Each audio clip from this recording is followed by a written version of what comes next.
રાજકોટના જંગલેશ્વર ડિમોલિશનને લઈને ગુજરાત હાઈકોર્ટનો આજે મહત્વપૂર્ણ ચુકાદો સામે આવ્યો છે. ગુજરાત હાઈકોર્ટ દ્વારા જંગલેશ્વર ડિમોલિશન પર આગામી 3 મહિના સુધી રોક લગાવી દેવામાં આવી છે.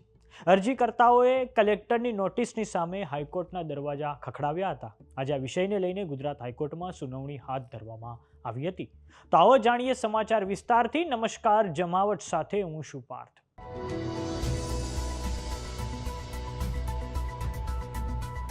રાજકોટના ખૂબ ચર્ચિત જંગલેશ્વર ડિમોલિશનને લઈને ગુજરાત હાઈકોર્ટે આજે મહત્વનો ચુકાદો આપ્યો છે. નામદાર હાઈકોર્ટે ડિમોલિશનની નોટિસો રદ કરી દીધી છે, જે 27મી જાન્યુઆરીના રોજ ત્યાંના રહેવાસીઓને ઘર ખાલી કરવા માટે કલેક્ટર દ્વારા આપવામાં આવી હતી. અગાઉ અરજીકર્તાઓ જીઆરટી એટલે કે ગુજરાત રેવન્યુ ટ્રિબ્યુનલમાં ગયા હતા અને હવે ગુજરાત હાઈકોર્ટે જીઆરટીને 3 મહિનાની અંદર અપીલ નક્કી કરવા માટે આદેશ આપ્યો છે. રાજકોટના જિલ્લા કલેક્ટર દ્વારા જંગલેશ્વર સહિત આસપાસની 7 જેટલી સોસાયટીના 1358 પરિવારોને ડિમોલિશન માટેની નોટિસ આપવામાં આવી હતી. ત્યારે અસરગ્રસ્તો દ્વારા ગુજરાત હાઈકોર્ટમાં પિટિશન દાખલ કરવામાં આવી હતી અને આ પછી ગુજરાત હાઈકોર્ટે શનિવારે જંગલેશ્વર વિસ્તારમાં ડિમોલિશન પર 3 દિવસનો સ્ટે આપ્યો હતો. અરજીકર્તાઓએ હાઈકોર્ટમાં દલીલ કરી હતી કે રાજકોટના જંગલેશ્વર વિસ્તારમાં અમે ઓછામાં ઓછા 50 વર્ષથી રહીએ છીએ. આ ઉપરાંત આ મકાનની અવેજીમાં મકાનની માંગણી અમે કરી છે. આ ઉપરાંત નોટિસ માત્ર 1358 પરિવારોને જ આપવામાં આવી છે, જ્યારે અહીં ખૂબ મોટી સંખ્યામાં એટલે કે 50,000 લોકો રહે છે. તો તેમનું શું?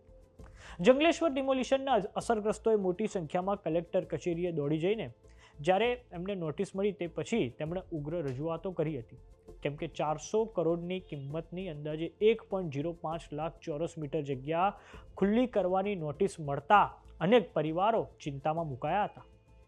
એક તરફ તંત્ર જંગલેશ્વર સહિતની સોસાયટીમાં ડિમોલિશન કરવા માટે મક્કમ છે, તેમજ આ માટેની મોટાભાગની તૈયારીઓ પણ કરી દેવામાં આવી હતી, તો બીજી તરફ અસરગ્રસ્ત કોઈપણ ભોગે ડિમોલિશનની કામગીરી અટકાવી શકાય તે માટે તેમણે હાઈકોર્ટના દ્વાર ખખડાવ્યા હતા. તો હવે જોવાનું એ રહે છે કે જીઆરટી એટલે કે ગુજરાત રેવન્યુ ટ્રિબ્યુનલ આગામી 3 મહિના દરમિયાન રાજકોટના જંગલેશ્વર ડિમોલિશનને લઈને શું નિર્ણય જાહેર કરે છે. પરંતુ હાલમાં તો હાઈકોર્ટે આગામી 3 મહિના સુધી ડિમોલિશન પર સ્ટે મૂકતા સ્થાનિકોમાં ખુશીની લહેર ફરી વળી છે. તો સમાચારોમાં અત્યારે બસ આટલું. જોતા રહો જમાવટ. જો તમે અમને યુટ્યુબ પર જોઈ રહ્યા તો સબસ્ક્રાઇબ કરો. જો તમે અમને ઇન્સ્ટાગ્રામ અને ફેસબુક પર જોઈ રહ્યા તો ફોલો કરો. સાથે જ અમારી વોટ્સએપ ચેનલ આવી ગઈ છે, જોઈન કરવાનું ના ભૂલતા. નમસ્કાર.